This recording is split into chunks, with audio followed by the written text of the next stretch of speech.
Kurang lebih 900 sampai 950 miliar rupiah total atau nilai kerusakan yang harus bisa segera kita perbaiki bersama. Kalau dari pusat, tentunya kami terus selain mengikuti perkembangan situasi di lapangan, kita juga menginventarisir, mengidentifikasi berbagai kerusakan infrastruktur, termasuk gedung-gedung pemerintahan, kantor-kantor DPRD, juga fasilitas umum.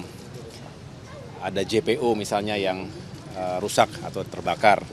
Sehingga dari Kementerian PU nanti Pak Menteri bisa lebih detail menjelaskan, juga sudah mengalokasikan untuk bisa segera memperbaiki berbagai infrastruktur dan fasilitas umum yang rusak tadi.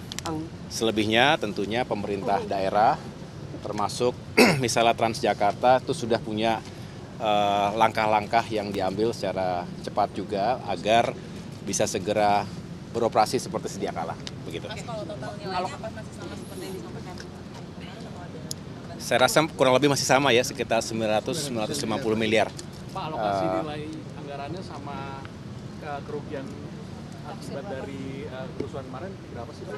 Ya, tadi kami bicara sudah teridentifikasi kerusakan-kerusakan tersebut terjadi di 10 provinsi dan 25 kabupaten kota dengan kurang lebih ya, ini bisa fluktuatif dan terus dihitung secara lebih detail lagi, kurang lebih 900 sampai 950 miliar rupiah total atau nilai kerusakan yang harus bisa segera kita perbaiki bersama. Yang paling besar di mana Mas sambil jalannya?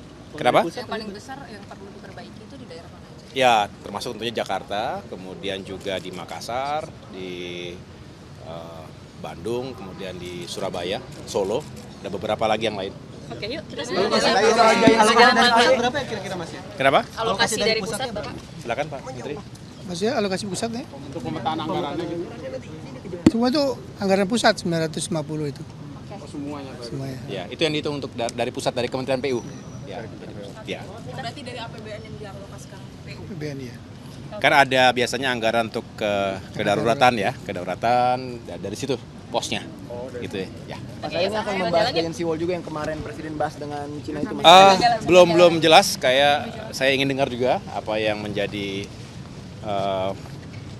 pembicaraan Pak Presiden Prabowo di Tiongkok dengan Presiden Xi Jinping, termasuk apakah ada kaitan langsung terkait dengan sejumlah proyek infrastruktur yang memang kami dari Kemenko Infrastruktur dan Pembangunan Kewilayahan termasuk Kementerian PU tentunya, Kementerian Perhubungan juga, ini sedang mengawal termasuk memperkuat komunikasi karena sekali lagi kita membutuhkan investasi untuk membantu membiayai pembangunan infrastruktur, terutama infrastruktur yang berskala besar. Dalam beberapa waktu terakhir ini kami juga lebih fokus misalnya bagaimana untuk pengembangan Giant Wall atau proteksi dari Pantura Jawa, dan sudah dibentuk badan otorita khusus yang menangani Pantura Jawa. Tentunya kami sebagai Dewan Pengarah juga ingin memastikan bahwa rancangannya juga semakin lengkap, kemudian juga yang paling penting adalah nanti bisa dieksekusi dengan baik juga, termasuk pengembangan kereta cepat. Download Tribun X sekarang, menghadirkan lokal menjadi Indonesia.